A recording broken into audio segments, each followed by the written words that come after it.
Esto es Perfiles, con Víctor Hugo Arteaga. Un viaje en la historia de los periodistas de nuestra generación.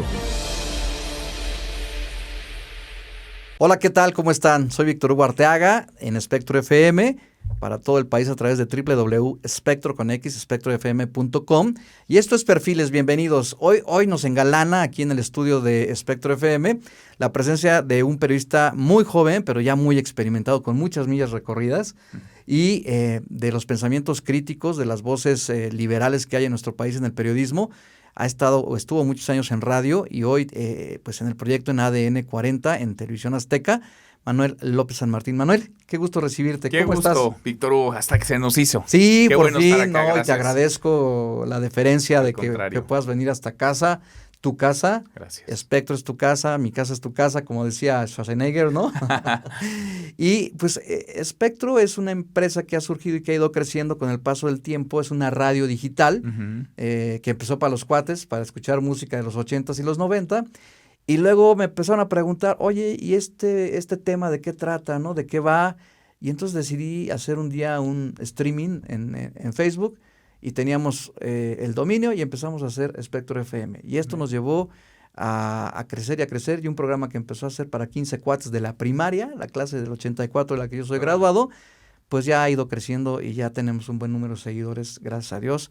Y gracias a ustedes que nos tienen la confianza también para compartir nuestros materiales periodísticos, como lo has hecho tú, a través en su momento de Multivisión, de MBS y MBS Noticias, y ahora pues donde estás también en ADN 40.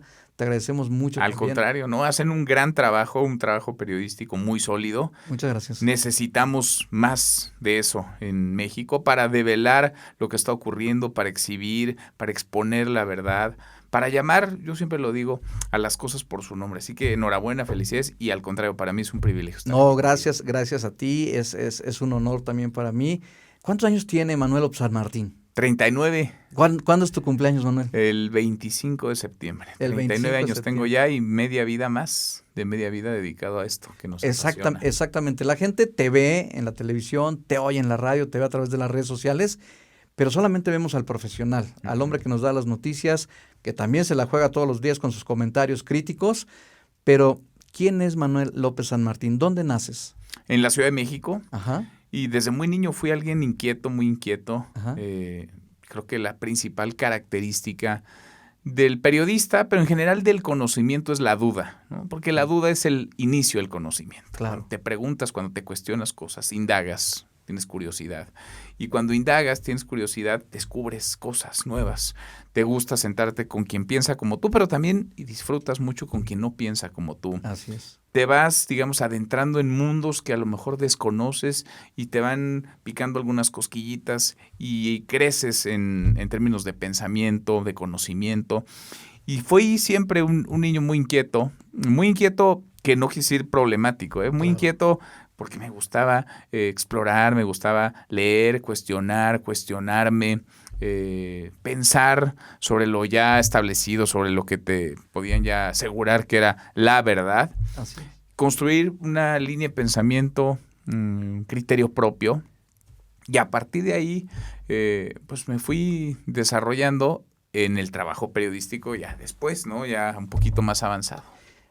Ahí se han sentado Alberto Peláez, Alejandro Domínguez, Miguel Bárcena, Pepe Arévalo, y algunas personas más que han pasado, que están listos para salir los programas.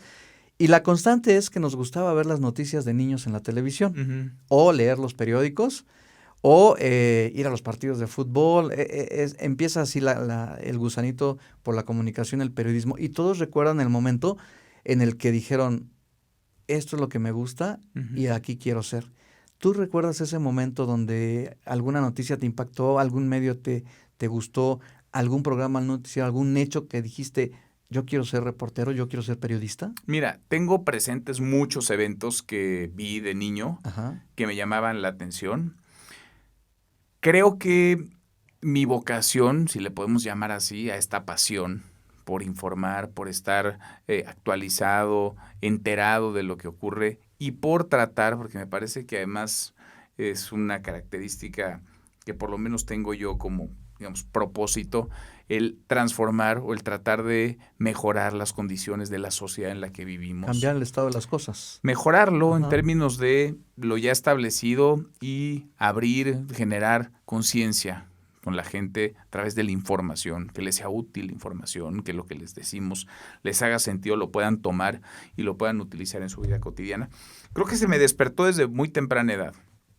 Yo leía, en mi casa siempre había periódicos, la televisión, pero sobre todo periódicos, la radio la escuchaba mi papá, mi mamá también, pero siempre tenía yo, digamos, esta curiosidad por indagar más de lo que veía, ¿no? Y me adentraba desde muy chavito en el periódico, sí, pero también en lecturas filosóficas, políticas, libros que encontraba yo en mi casa, ahí estaban.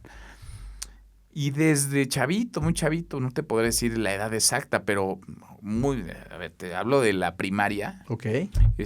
Me gustaba mucho todo el tema político, la efervescencia, y un poquito más, digamos, ya creciendo, ¿no? Hacia la secundaria, tocó mucho, lo tengo muy fresco, la alternancia, el triunfo de Fox, de Vicente Fox en el 2000, nací en el 86, tenía... Generación mundialista. 14 años, ¿no? Ya estaba ahí un poquito más consciente, ya me había leído un montón de cosas de filosofía, algunas las entendí, otras no, pero trataba, ¿no? Tenía este gusanito. Y dije, a ver, yo quiero dedicarme al periodismo. Primero sabía que me quería dedicar a la cosa pública. Y para mí el primer camino, la primera ruta era la política. Luego que empecé a leer un poco más, me di cuenta que era un mundo no solamente muy sucio y perverso, también era un mundo lleno de influencias. Yo no conocía a nadie en mi familia se dedicaba ni al periodismo, tampoco a la política. Dije, a ver, yo lo que quiero es escribir. Y así empecé. Regresaba yo de la secundaria, me leía los periódicos y escribía una columna todos los días. ¡Qué padre! Sobre lo que leía en los periódicos, mi opinión sobre lo que había leído. Y a partir de ahí empecé a hacer ese ejercicio. A mano, con pluma. A mano. Con pluma Además, y te papel. diría, regresando de básico, la escuela, escribía así en el camino, una libretita, un cuaderno. Y después pues, ya llegaba a la casa y teníamos ahí una computadora. El internet era otra cosa. En aquel momento empezaba, ¿te acuerdas la conexión? El dial-up. Que se tenía que hacer. Hacía un escandalazo, ¿no? Cuando te estás conectando. Y además se bloqueaba la línea telefónica. Era un rollo.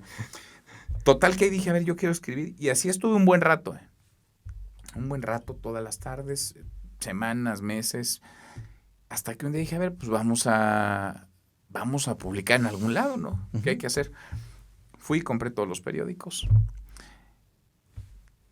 copié y transcribí todos los correos electrónicos de los directores editoriales de las redacciones. Y les mandé mi columna, les dije, oigan, soy Manuel López San Martín, a partir de hoy les voy a mandar mi opinión todos los días para que me publiquen. Yo no tenía idea de cómo funcionaba eso. Sí, claro. Pasaron meses y nadie me publicó, nadie me contestó. Claro. Y después de un buen rato, me debe haber sido unos 4 o 5 meses de constancia, pero yo más o menos, ahora leo las columnas y creo que eran un desastre y por eso no me contestaba.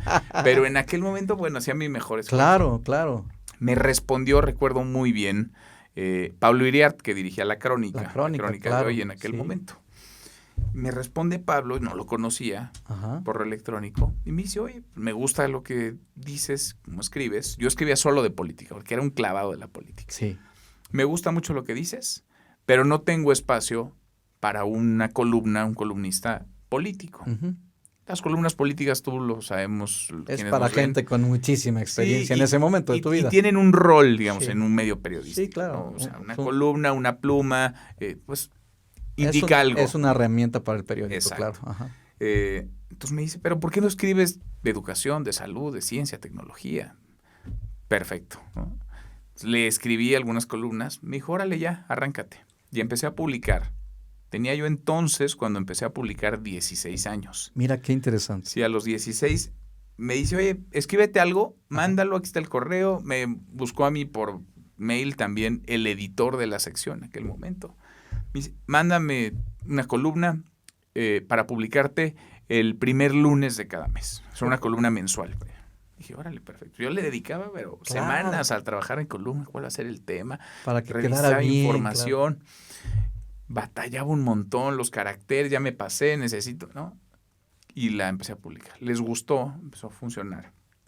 Y luego se volvió ¿Qué sentiste quincenal. cuando viste la primera columna en el periódico impreso? Me No, imagino que lo padrísimo. compraste y lo guardaste. Sí, como no, ahí lo tengo todo. Bueno, mi mamá debe tener como Ajá. 10, yo creo, ejemplares. ¿Pero qué sentiste? Porque salía además la fotografía. Sí, claro. En aquel Y momento, tenías en aquel 16 momento, años. Tenía 16 años. ¿Qué sentiste, Manuel? Primero una gran satisfacción, Ajá. un orgullo, decir, pues ahí estoy, ¿no?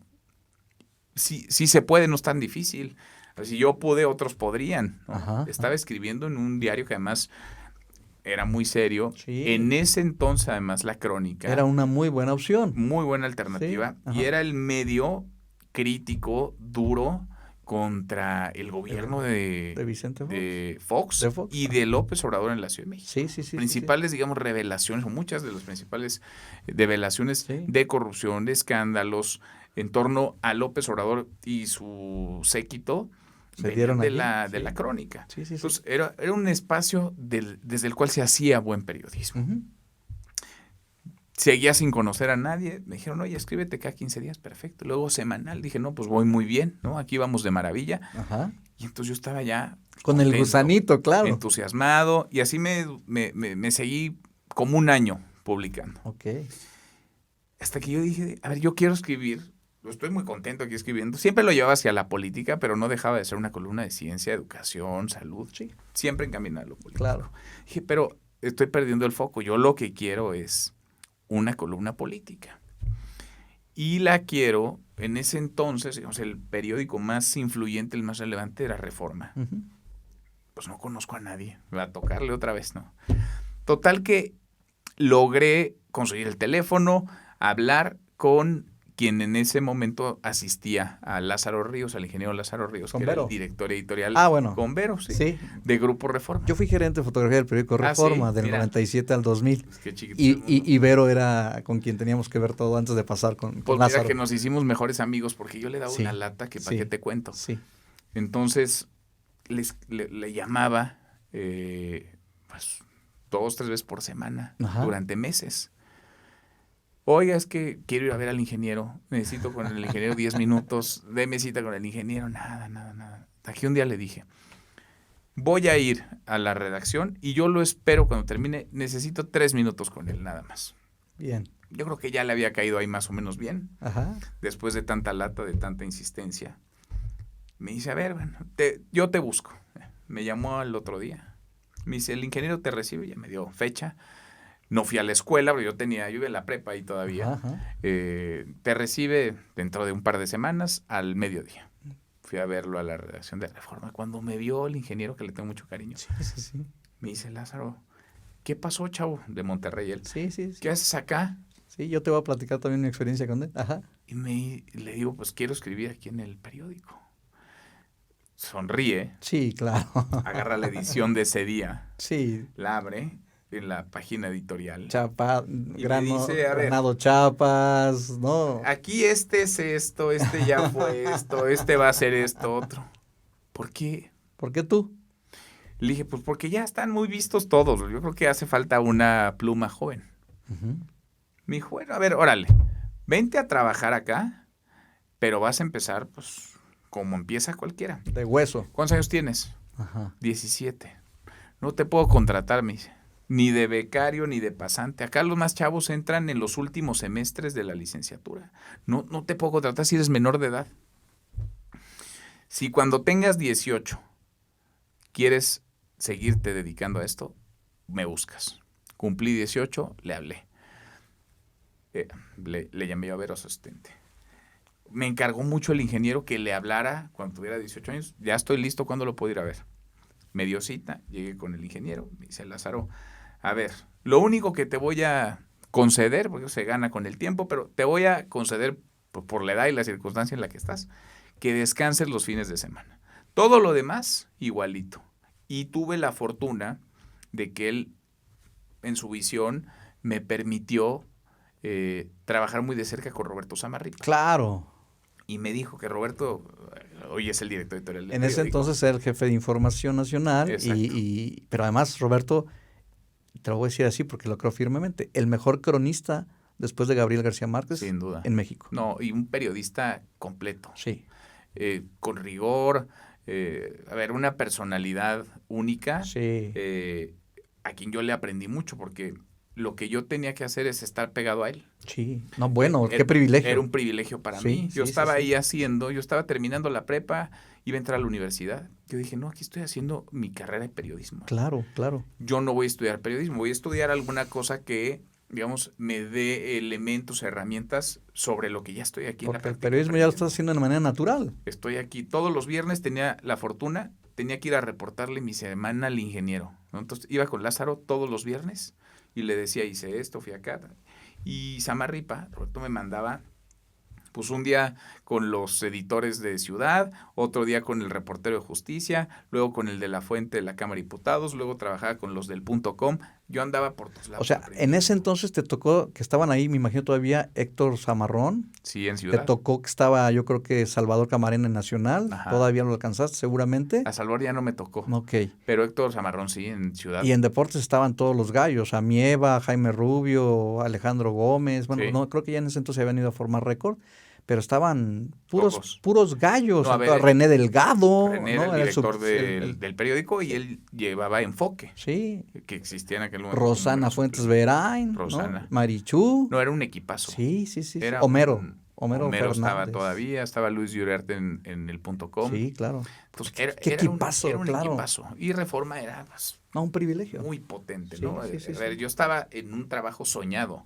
Padrísimo. Yo iba a la escuela en la mañana. Ajá. Salía, me iba a mi casa a comer, cambiarme y entraba a las 4 de la tarde a la redacción, de 4 al cierre. Entonces terminábamos a las 11, 12, 1 de la mañana a veces. ¿Te pagaban ya?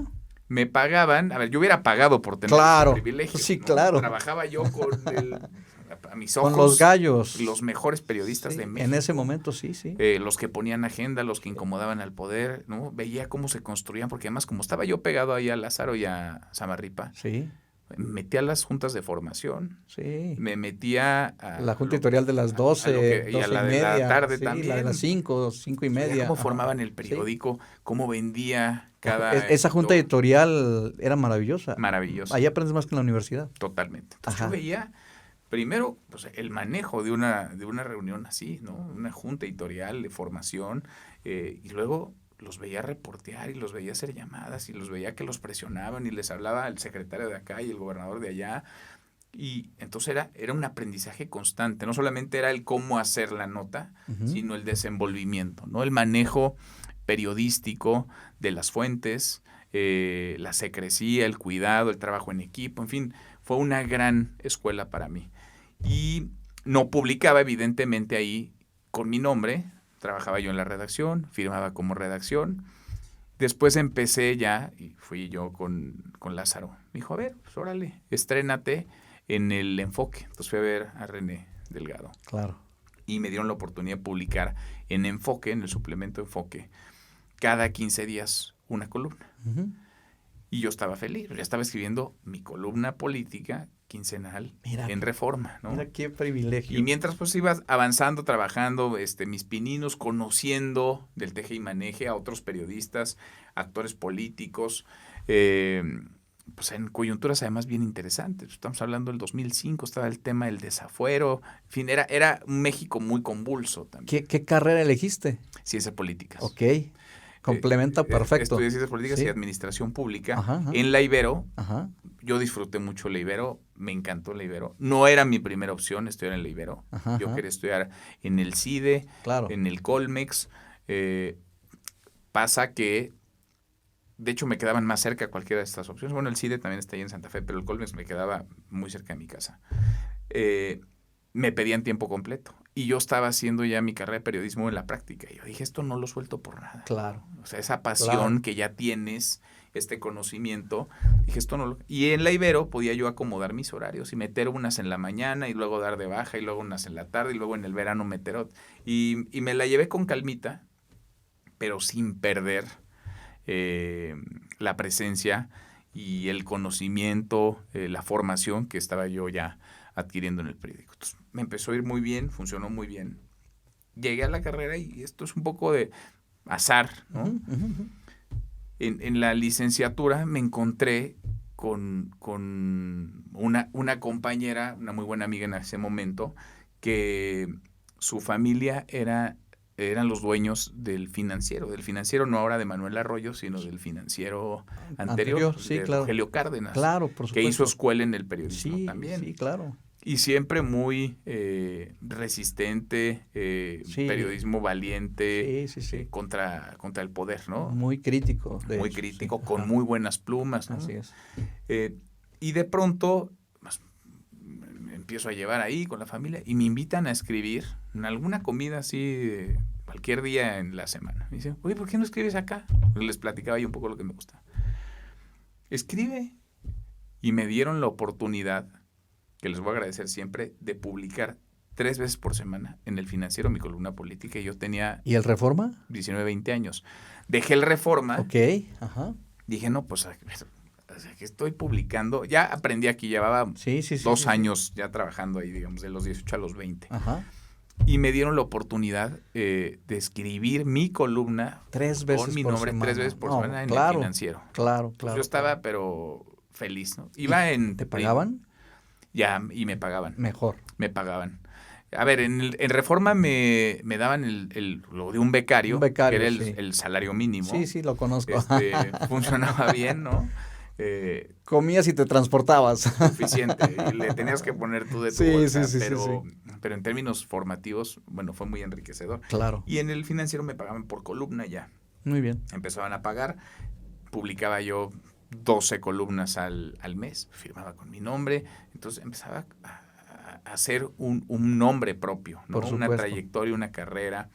Estaba yo feliz. Además, el periódico lo regalaban ahí en la universidad. Entonces, yo iba por mi periódico y me leía, ¿no? A mí mismo. Y entonces fue para mí muy satisfactorio ir avanzando, ¿no? Y hacía lo que me gustaba. Te gustaba, claro. El escribir. Ahora, curioso cómo es uno y la cosquillita. Pues llegué a la Ibero y allá había Radio Ibero. Dije, ¿por qué no? ¿Por qué no voy al Radio Ibero si está aquí en el piso de arriba de donde voy a mis clases? Ajá. Y todo se ha ido conectando. Llegué yo a Radio Ibero, me dijeron, pues búscate aquí la que manda en el departamento de comunicaciones, Gabriela Barkentin. Y fui con Gaby y le toqué la puerta. No conocía, yo te digo, no conocía a nadie, ahora ya conozco a todos. Claro. Y además tengo muy buenos amigos en el camino, en muchos medios, en muchas empresas, de muchas edades además distintas. Sí. Conocí a Gaby y le di una lata yo a Gaby, porque así como con Lázaro, así yo con Gaby, pero en persona, porque le iba persiguiendo yo todos los días. Oye, Gaby, me dijo, es que pues esto es de los de comunicación, pero pues ¿qué quieres hacer? Le dije, yo un programa, si me preguntas, pues si no una seccioncita en algún programa. Pues conseguí un espacio en un programa de Ibero. Entonces, mientras estaba yo estudiando, de repente tenía mi columna y luego me iba a hacer una capsulita, una opinión, un comentario en la radio de la Ibero, que más ha ido creciendo muy bien, un montón. Sí. Y por Gaby conocí a Pepe Carreño Carlón, a un Pepe, que tiene mucha experiencia, un periodista ya muy consagrado, y él llevaba todo el tema de periodismo dentro de la Ibero. Entonces dije, bueno, pues aquí ya traigo radio, un piecito acá y el otro acá. Uh-huh. Por ahí más o menos aparece Proyecto 40 un poquito antes, el antecedente de ADN. Sí. Y pues ahí voy, igual a tocar la puerta. Y consigo una cita con el entonces director del canal, que es un amigo además entrañable, le tengo mucho cariño, Luis Armando Melgar. Uh-huh. Y cuando Luis Armando, pues, a ver, yo en todos lados donde llegaba era el más chavito, ¿no? Sí, por supuesto. Entonces primero, ya, yo creo que unos decían, ¿y este qué onda? Otros les caía medio bien. Algunos les habré dado incluso ternura. Okay. Pero llegué con Luis Armando, me decía Luis Armando, bueno, ¿y luego qué? No, pues yo quiero dar mi opinión.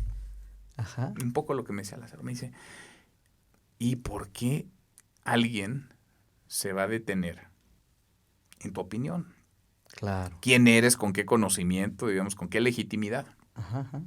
Yo tengo espacio aquí de suplente de noticias, conductor titular de noticiero, una suplencia. Uh-huh. Cuando falten, pues te vienes para acá.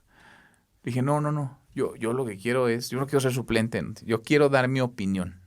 Porque en ese entonces yo lo que quería era ser un periodista, un editorialista, tener mis comentarios. pues, órale, ve y promuévete ahí, véndete con las producciones a ver si alguien te quiere. Y sí, afortunadamente, Peter Bauer, que en ese entonces hacía el noticiero los domingos, y estaban en las mañanas Fidel Samaniego y Lili Telles. Sí. Les latió, me dijeron, órale, pues vente aquí 3 minutitos los lunes y en la noche los domingos 5 minutitos. Y empezó a jalar bien. Periódico, radio. Me empecé a soltar. Tele, claro. Yo tenía 20, 21 años Ajá. y estaba haciendo, claro que me requirió, te lo platico en corto y Sí. se los cuento a todos rápido, pero era horas de preparación, de ver, de corregir, de, ¿no? Sí, estudiar, de prepararte, estudiar. claro, sí. Y bueno, cuando uno le apasiona, quizás se le hace más fácil, pero no deja de ser, ¿no?, demandante. Tenía ya tele, radio, periódico, tenía 20, 21 años. Pero siempre uno pensaba en tener más y mejores espacios. Conocí por algún amigo de la carrera a Raúl Sánchez Carrillo. Raúl dirigía entonces Grupo Mac con los Maxice. Con Luis Maxice.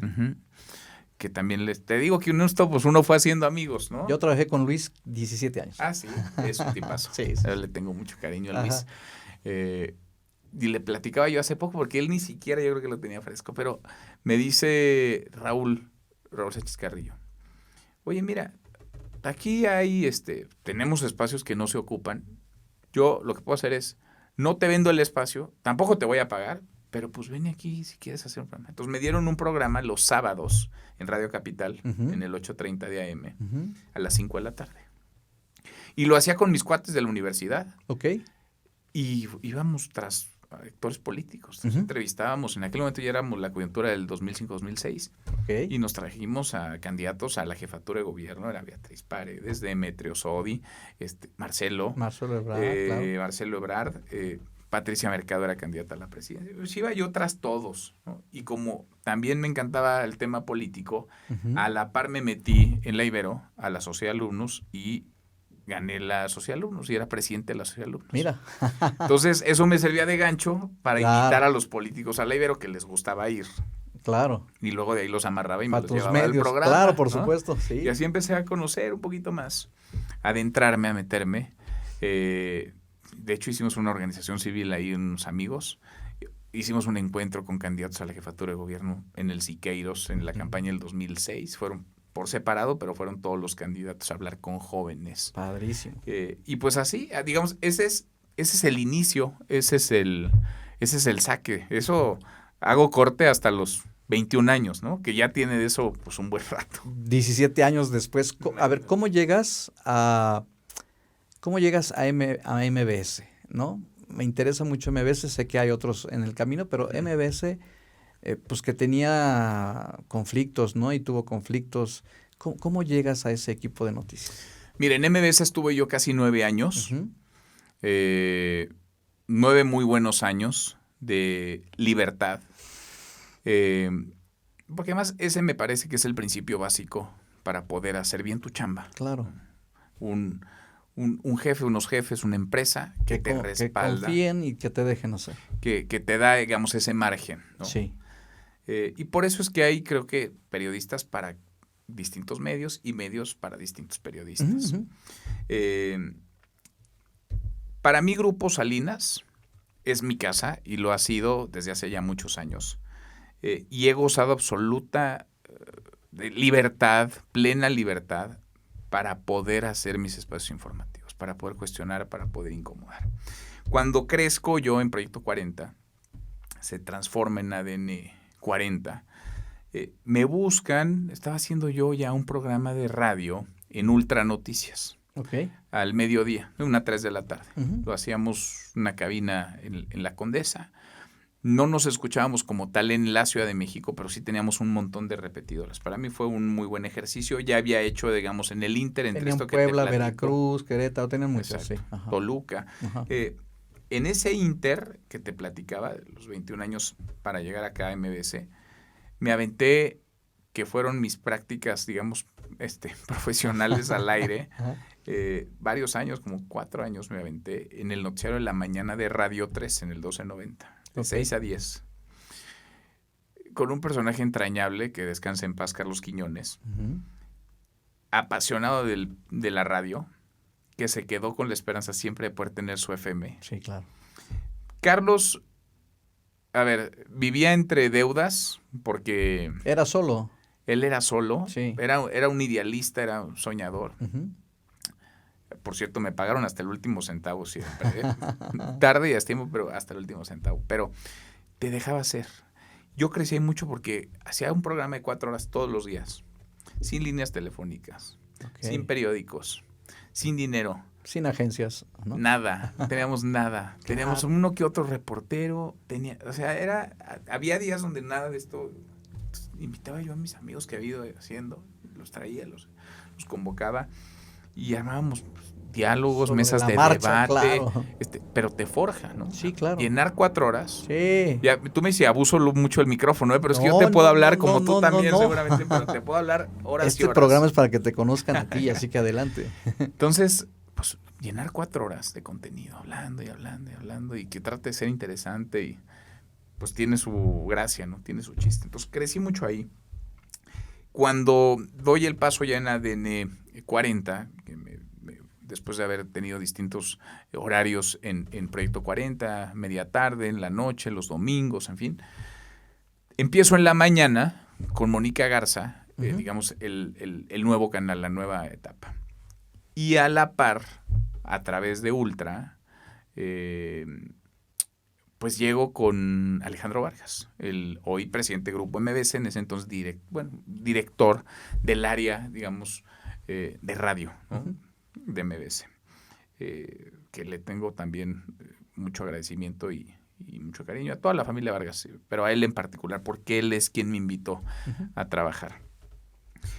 Nos sentamos en una comida y me invita a trabajar. Me dice, oye, pues me late. Era muy amigo, Ultra, ¿no? Zorrilla con Vargas, uh-huh. Eran muy buenos amigos, y me dicen, pues hagamos algo juntos, cruzando un poco las marcas, órale, arráncate. Y nos empezó a ir muy bien. Y hicimos, de hecho, la primera etapa de esos, como año y medio, nos lo aventamos Carlos Zúñiga, que está en Milenio. Sí, claro. Multimedios, y yo. Y después Carlos se fue porque lanzaron ya Multimedios, Canal 6 en la Ciudad de México. Uh-huh. Le agarró ahí una responsabilidad importante. Y me seguí yo solito los 7 años y medio restantes. Uh-huh. Funcionó muy bien porque me tocaron distintos momentos. La radio es, ¿qué te puedo decir a ti? Sí, claro. Es mágica, uh-huh. ¿no? El poder con tu voz transmitir, contar, contagiar. Ayudar. Y explicar mucho de lo que está ocurriendo, porque uh-huh. tu voz es la gran herramienta. No tienes apoyo visual, no tienes una imagen que soporte algo, no tienes la fotografía, video, en fin. Entonces, crecí mucho haciendo radio ahí y estuvimos, pues sí, casi 9 años, hasta finales del año pasado, hasta diciembre del año pasado, que la empresa, no sé si la empresa, Alejandro toma la decisión de que terminemos ese ciclo, de que terminemos esa relación. Entiendo que por presiones del gobierno de Morena, del gobierno de la 4T, uh-huh. Nosotros hacemos un periodismo crítico siempre, incómodo, que cuestiona, que no concede, que no es comparsa. Claro. Y eso, pues, molesta. Sí, claro. Siempre molesta, pero hay momentos en los que molesta más. No está el horno para bollos, ¿no? y la 4T es bastante, digamos, intolerante a la crítica. Claro. Y además, súmale que mi presencia en la pantalla de TV Azteca y además mi coincidencia con un hombre como Ricardo Salinas Pliego. Sí, claro. Que con valentía, con libertad, pues ha develado, ha exhibido muchos de los abusos, de las contradicciones, de las hipocresías de Morena. Esa cercanía a mí me jugó, digamos, en contra, ¿no? O le trataron a MBS de endilgar, de trasladar cierta responsabilidad que no tenían. Por supuesto. Desde el gobierno, y hicieron su cálculo y terminaron por ceder ante esas presiones. Me imagino, quiero suponer, que a través de una buena negociación, por lo menos en términos de convenios, de contratos de publicidad o de asuntos que traen ellos con el gobierno, que presiona y tiene mecanismos, herramientas para apretar a los medios de comunicación. Claro. En ese sentido, querido Manuel, ¿cómo ves el tiempo que estamos viviendo a partir de la entrada de Andrés Manuel López Obrador los medios de comunicación? Yo creo que es complicado. Siempre estar de este lado es una posición incómoda. Sí, claro. Nosotros nos dedicamos a incomodar. El periodista que no incomoda es propagandista, y de esos hay un montón. Publirrelacionista, ¿no? Publirrelacionista. Mira, a ver, los porristas de la mañanera ahí están. Bueno. Los porristas en las redes también son muy visibles. Sí. Creo que los medios de comunicación hemos estado, y los periodistas, bajo asedio constante, bajo ataque del poder, con matices y diferencias entre el sexenio de López Obrador y el de Claudia Sheinbaum.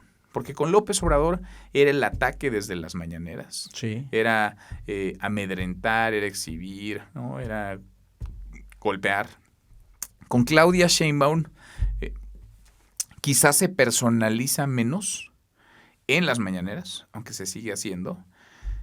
Pero, a ver, pues, ayer o cuando hacen su sección esta de los de las mentiras, sí, no. Creo que sí es ayer. ¿O es hoy? No, creo que es hoy. Es hoy, pero además ya se le lanza a Estados Unidos, ya se le lanza a Reporteros Sin Fronteras, ya se le lanza a todos y califican a México de lo que se puede venir en materia de censura, ¿no? Mira, yo ya bromeaba hace ratito que estaba en una reunión de TV Azteca, porque me decían, ay, mira, otra vez saliste. Le dije, no, pues ya mejor me voy a preocupar el día que no salga, porque ya llevamos un récord de no sé cuántas semanas acumuladas, en donde en teoría uno miente, pero los mentirosos son ellos. Claro.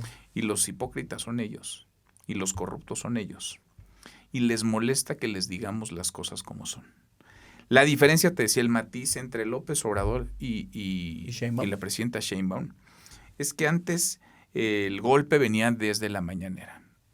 Y ahí terminaba. A ver, se aderezaba y se alimentaba en redes sociales, pero estaba rota prácticamente la relación entre medios y gobierno, entre medios y el área de comunicación social de la presidencia.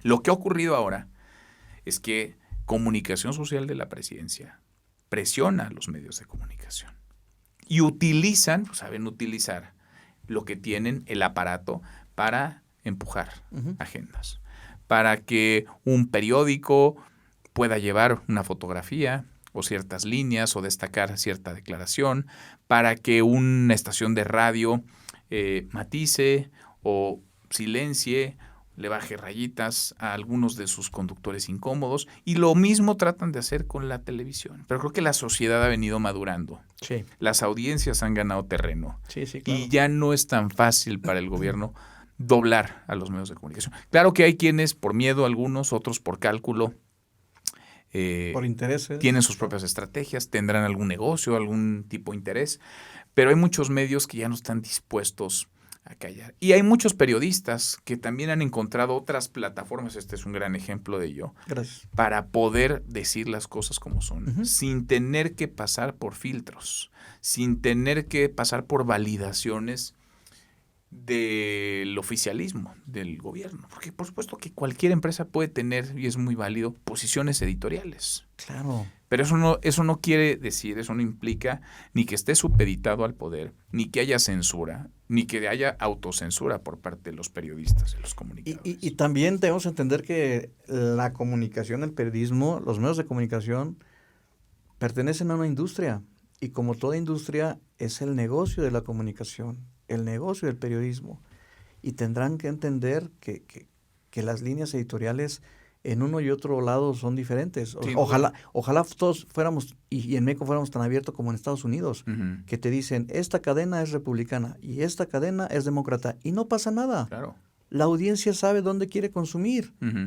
Y lo manejan con mucho criterio. Igual los periódicos, ¿no? O sea, tú sabes que el New York Times, tú sabes el Washington Post, ¿a qué ideología defienden o promocionan? Pero siempre desde una base de rigor periodístico muy, muy marcado y con sus líneas comerciales y editoriales muy bien definidas. Sin duda. ¿No? A ver, nosotros estamos muy claros. Ajá. Y te lo podría decir el propio Ricardo Salinas Pliego. y nuestro director de Azteca Noticias, Luciano Pasco, que además de ser un gran aliado, es mi jefe, pero es un amigo muy entrañable. A ver, nosotros defendemos las libertades. Por supuesto. Las libertades de nosotros, las libertades de la sociedad. Gente, claro. Nosotros creemos en que el periodismo sirve para buscar la verdad y vamos tras la verdad. Si esa verdad o esa búsqueda incomoda al poder, lo sentimos. Pero el trabajo del periodista es buscar la verdad. Y te diría incomodar al poder. Si no incomodamos al poder, si no hacemos las preguntas correctas, claro, los énfasis, las críticas, los cuestionamientos, los señalamientos, si no exhibimos, si no llamamos a las cosas por su nombre, no estamos cumpliendo con nuestra responsabilidad. Y no sé si estés de acuerdo conmigo con que abanderar las causas de la gente, ¿no? Somos los periodistas quienes podemos hablar por los que no tienen estos micrófonos o el alcance.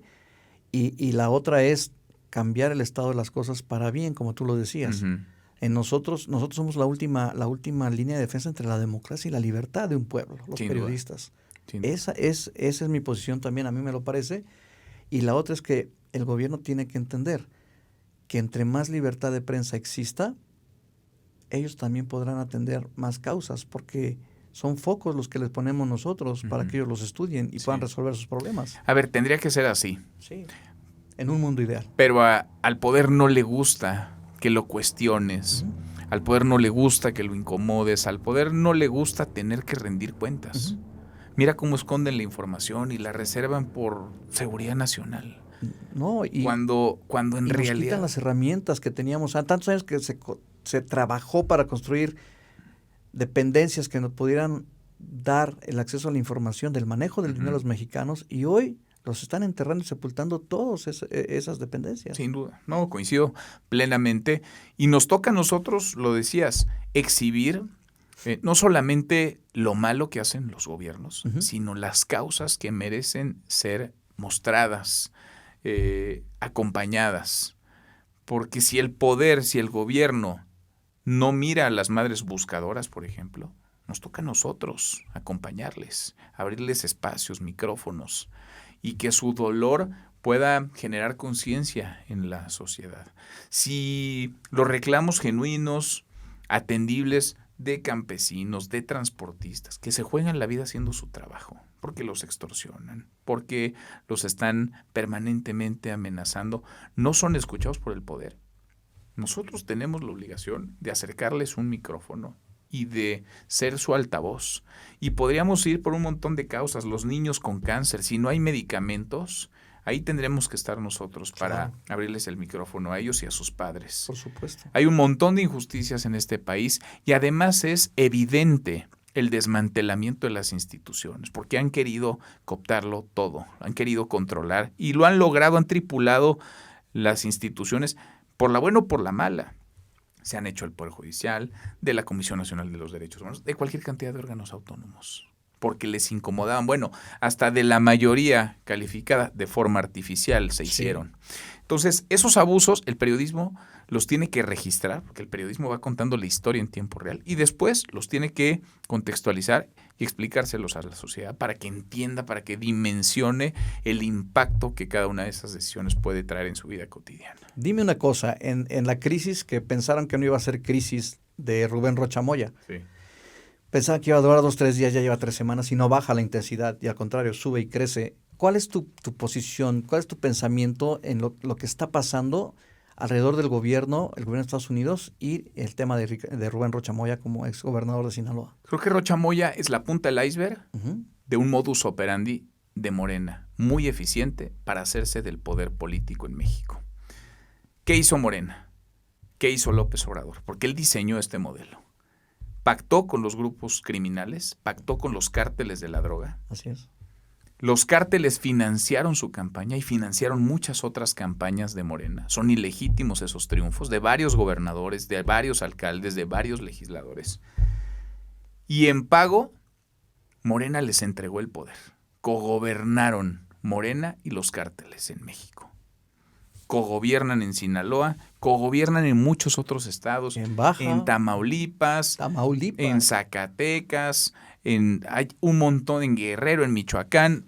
Vaya, no pararíamos. En algunos tienen el control no solamente de regiones enteras, tienen el control de la economía, de las finanzas públicas, de la obra pública, de los contratos públicos. Ustedes lo han mostrado. ¿Cuántas veces no lo han mostrado? Y ahí están los hechos, ahí están las evidencias. Y creo que la presidenta está en una posición más que incómoda, porque ya no tiene una salida, está en una encrucijada. O salva a su partido y a López Obrador, o salva a su gobierno, pero no va a poder salvar las dos cosas. O se le desmorona el símbolo, la figura, el ícono intocable de López Obrador, o se le viene abajo todo su gobierno. ¿Qué va a elegir la presidenta cuando apenas cruzó la aduana del 1 año y medio? Tiene por delante 4 años y medio de administración y se le está yendo de las manos como agua el sexenio, sin poder poner el énfasis donde ella quiere, sin tener control de la agenda pública. Como bien dices, en 3 semanas no ha logrado mover la brújula. El tema crece y crece y crece. Y va a seguir creciendo. Así es. Porque la presión desde Estados Unidos no va a ceder, no por lo menos en el corto plazo. Y en ese sentido, ¿cómo ves el papel de Estados Unidos? ¿Es cierto que está atacando a la soberanía mexicana? ¿O está haciendo y luchando por defender también su seguridad nacional, por la infiltración de los cárteles que les llevan todos los venenos para que mueran 150,000 personas cada año? Uh-huh. Es decir, ¿es un pretexto de Donald Trump para luchar contra estos grupos que ya los calificó como terroristas y desaparecerlos? ¿O también es una medida de control político porque no quiere que el comunismo siga avanzando, porque estamos en un estado comunista de facto? Uh-huh. ¿No? O sea, el control de las instituciones es así. ¿Qué piensas tú en ese sentido? ¿Estados Unidos está en lo correcto tratando de llevar a estos criminales allá? Para ellos son criminales. Yo no sé en qué momento defender la soberanía se convirtió en defender criminales. Exacto. Porque lo que Morena está haciendo y el gobierno de Morena está haciendo es defender a criminales, escudándose en la bandera de la soberanía. El no injerencismo, el no intervencionismo, esto de que no somos colonia. Nadie queremos ser colonia de otro país. ¿Qué queremos los mexicanos? Seguridad. ¿Qué queremos los mexicanos? Que los criminales estén donde tienen que estar. Y que podamos salir a la calle libremente en Culiacán, en Mochis, en Mazatlán, en Abolato, ¿no? Y que los delincuentes no pacten con políticos. Uh-huh. Y que los ciudadanos no estén con miedo de que sus autoridades no trabajan para ellos, trabajan para un grupo de la delincuencia organizada. Creo que Estados Unidos hace lo que tendría que hacer cualquier estado que se preocupe por la seguridad propia, que es desmantelar grupos criminales. Y más si es tu vecino. Por esa frontera cruza un montón de droga. Uh-huh. Por esa frontera cruza un montón de cosas raras. Y esa frontera, que ha sido porosa, no de ahora, desde hace mucho tiempo, evidentemente también requiere de un mayor control. El asunto es que ya no basta con detener a los líderes de una célula, a los jefes de plaza, porque los cambian, llega el nuevo y no pasa nada.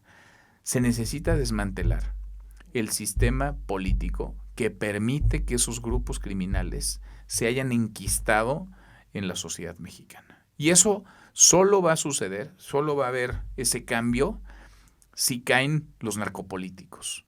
Porque ya se borró la frontera entre criminales y autoridad. Son la misma cosa en muchas regiones del país. Yo creo que Estados Unidos tiene muy claro qué es lo que está haciendo, cómo lo va a hacer. Y no, yo te diría, no hay que comprarles este discurso del nacionalismo y de la soberanía, porque es engañoso, porque están tratando de lucrar un asunto que es su responsabilidad. Darle seguridad a los mexicanos, garantizarle paz a las familias, que no vivan con miedo, esa es obligación del Estado mexicano. Y ha renunciado, claudicaron, con los abrazos no balazos, claudicaron a esa responsabilidad. Saliéndonos un poco ya de esta parte, ¿te gusta el fútbol, el básquetbol, el fútbol americano? ¿Qué deporte te gusta, Manuel? Me gusta un poco de todo. Ok. Me encanta el fútbol. De niño me gustaba más porque le iba mejor a mi equipo.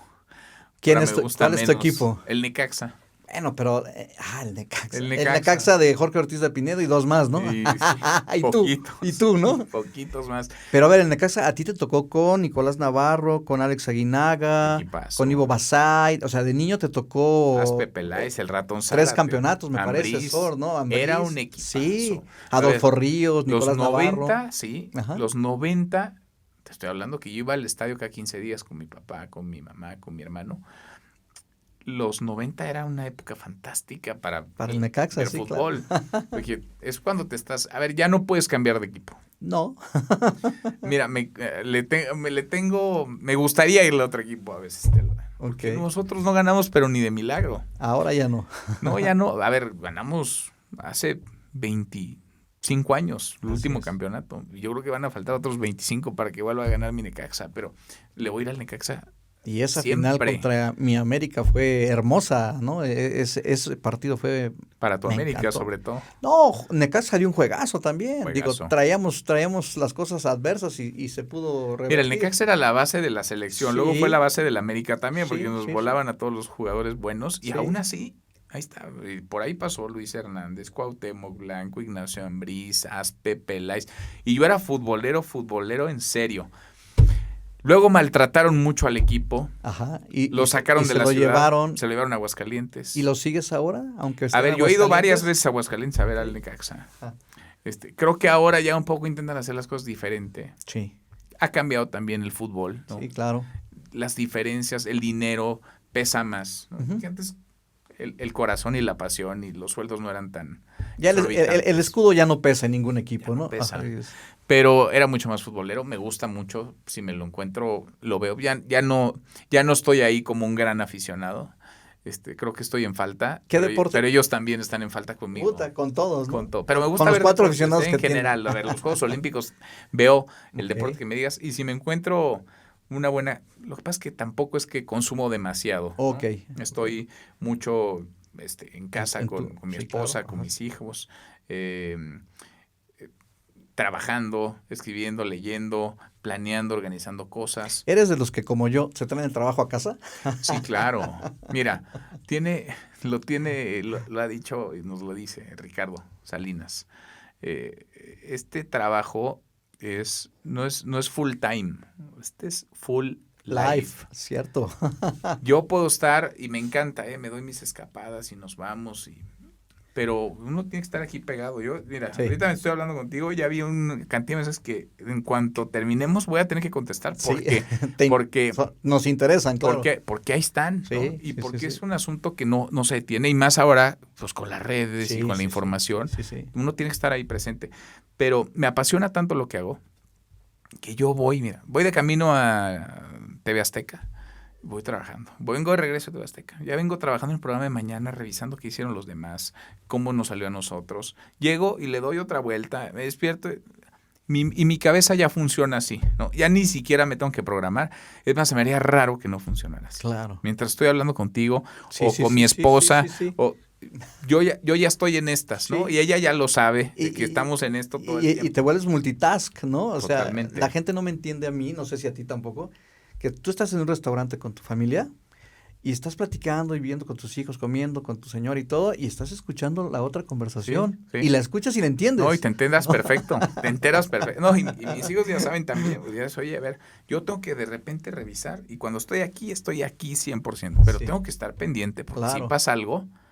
A ver, lo de Rochamoya nos pasó, ¿sabes qué? Hay que ir al canal ahorita. Y me lancé al canal y estuvimos 6 horas al aire dándole seguimiento y cobertura a lo que estaba ocurriendo.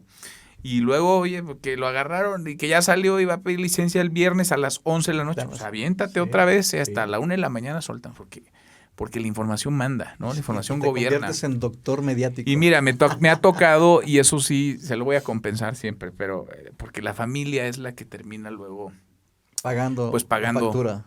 Sí, a veces es difícil transmitírselos. Yo afortunadamente tengo mucho apoyo en eso en mi casa. Celina, mi esposa, en eso es como un gran soporte. Pero me ha tocado en aniversario. A ver, a mí el día que me despidieron de MBC, era su cumpleaños. Uy. ¿No? Y entonces era como, híjole, qué mala pata, porque yo te tenía planeado aquí un festejo y tengo que hacer esto y ver a y resolver y ver qué hacemos, cómo lo organizamos, ¿no? Claro. Aniversarios también. Oye, pasó esto, vamos a tener que posponer el festejo, ¿no? Viajes que he tenido que mover porque no, en esta no me puedo ir de vacaciones. Ni modo, cambió todo, hay que mover todo el viaje, ¿no? Y pero necesitas una familia pues que sea como muy jaladora en ese aspecto. Pero uno es feliz así. Sí. No, sí. uno no se vería haciendo otra cosa, No. ¿no? A ver, yo soy muy feliz haciendo lo que hago, y si me sacaras de esto, pues yo creo que viviría deprimido permanentemente. Yo como decía Jacobo Zabludowski o José Ramón Fernández, yo me voy a morir a los 80, 90, a la edad que me tenga que morir, pero trabajando. O sea, yo no voy a dejar de hacer lo que me gusta. No, porque es nuestra pasión. Sí. Y uno no puede renunciar. Y como decía Michael Jordan, es que no es un trabajo. Uh-huh. Te pagan por hacer tu claro. hobby, ¿no? En mi caso, yo lo disfruto mucho, ¿no? No, totalmente. Para mí no es trabajo realmente. No, a ver, yo lo haría, te lo decía con lo de Reforma y lo suscribiría hoy, 20 años después. Y te garantizo que si mañana tuvieras la oportunidad de estar en CNN, pagarías por estar en CNN. O cualquiera, ¿no? Pues, puede ser. No sé si dejaría. O la mejor televisora del mundo, eso es a lo que me refiero. Ya tengo la camiseta muy puesta aquí, ya. Que me saquen de México está difícil. A lo mejor si hacen una alianza con TV Azteca me la pienso. Le han hecho una campaña, y yo creo que es una campaña desde el gobierno al tío Richie, sí. ¿no? La gente lo ubica perfecto como el tío Richie. Pero a ver, si se lanzaba para presidente, yo voto por él. Y te lo digo y con toda la responsabilidad de la gente que me vaya a ver y nos vaya a escuchar, es que el tío Richie ojalá y se lance. Porque como empresario ven las cosas diferentes. Ellos invierten para dar trabajos, para generar. El gobierno está acostumbrado a no generar, a gastar, nada más gastar. El gobierno no sabe generar. Y las empresas como la del tío Richie, ¿no? Con Ricardo Salinas Pliego, podrán decir lo que quieran, pero ¿a cuánta gente le da trabajo Ricardo Salinas Pliego? ¿Cuánta gente comen de él? Mira, Ricardo es un hombre consistente y congruente entre lo que piensa y lo que dice. Y lo que dice y lo que hace. Es un hombre valiente, echado para adelante, que ha dado muchas batallas a lo largo de su carrera empresarial, que ha roto muchos paradigmas, que ha incomodado a un montón de gente y no lo va a dejar de hacer porque esa es su esencia, esa es su personalidad. Es inconforme, pero un inconforme que pasa a la acción. Y como bien dices, es un empresario que si algo ha hecho es generar prosperidad. Prosperidad para millones de mexicanos, prosperidad para cientos de miles de colaboradores que tiene y que ha tenido en distintos negocios, en diferentes empresas, porque ha detectado qué necesita, cómo puede ayudar a la sociedad o qué puede hacer mejor para facilitarle la vida a alguien. Y a partir de ahí construir un negocio. El negocio es precisamente ese, poder darle a la sociedad algo que está buscando, necesitando, o que no busca o necesita, pero que cuando se lo presentas cobra sentido, ¿no? Y creo que sí es una visión bien distinta al gobierno. El gobierno, si algo hace mal, es administrar. Siempre. Y cualquiera, ¿eh? Cualquier empresa de gobierno, como no tienen que reportar ni utilidades, pura pérdida. Y la pérdida no es del que está tomando las decisiones. Es el dinero de la gente. Es el dinero público, es el dinero de todos. Y un empresario tiene que dar resultados. Porque si no hay resultados, y también quienes trabajamos en las empresas, si no damos resultados, pues adiós, te buscas otro trabajo, se consiguen a alguien que lo haga mejor que tú. Entonces, necesita este país cambiar sus incentivos y dejar de pensar que todo lo podemos recibir de un gobierno. Aquí hay que ponerse todos a chambear. Yo creo que los mexicanos somos así en su gran mayoría. Y necesitamos menos trabas. Los empresarios, los emprendedores de todos tamaños necesitan menos trabas. El gobierno se alimenta de las trabas y de los trámites, porque ahí hay corrupción, porque ahí hay dinero, porque ahí hay amiguismo. Los empresarios necesitan poder tener un marco de libertades para crear, para innovar, para crecer, para detonar prosperidad en una sociedad. Y creo que ese chip sí hace muy distinto un hombre como Ricardo Salinas, con respecto a cualquier político que podamos encontrar. Sus incentivos son otros totalmente. El político está pensando en la próxima elección, en el siguiente cargo. El empresario está pensando en generaciones, en sus clientes, en cómo hace crecer su empresa, su negocio, en cómo genera prosperidad para sus colaboradores. Pues caray, me encantaría seguir platicando contigo. Podríamos platicar horas, ¿no? Yo sé, pero el tiempo nos ha comido. Se quedan muchas cosas en el tintero. Espero que en alguna otra ocasión podamos seguirle, que la gente te siga conociendo más. Te agradezco mucho que nos hayas honrado con tu visita, que has aceptado esta invitación a este proyecto que es Perfiles. Y esta es tu casa, ¿no? Y gracias, lo que se ofrezca. Y te deseamos todo el éxito del mundo. Que Dios te bendiga y te prospere y que cuide a tus seres queridos. Porque yo sé que si estamos bien como personas, la parte del trabajo va a estar muy bien. Sin duda. Y con esa valentía que has tenido siempre seguirnos informando de lo que es realmente, no te calles. Gracias. Gracias por la hospitalidad, así me siento en mi casa. Y ya vengo yo para la segunda. Sí. Te prometo que te dejo hablar más en la que... No. Gracias. El motivo principal, el corazón de este es conocerlos a ustedes. Muchas gracias. Hoy la gente se va con un poco más de ti y estoy seguro que seguramente esta charla se volverá a repetir muy pronto. Te agradezco mucho que nos hayas visitado. Muchas gracias. Esto fue Perfiles. Soy Víctor Hugo Arteaga. Síganos a través de www.spectrofm.com. Por hoy ha sido todo. Que tenga usted un lindo día. Por hoy ha sido todo. Los esperamos en nuestra siguiente cita para saber lo ordinario de los periodistas extraordinarios.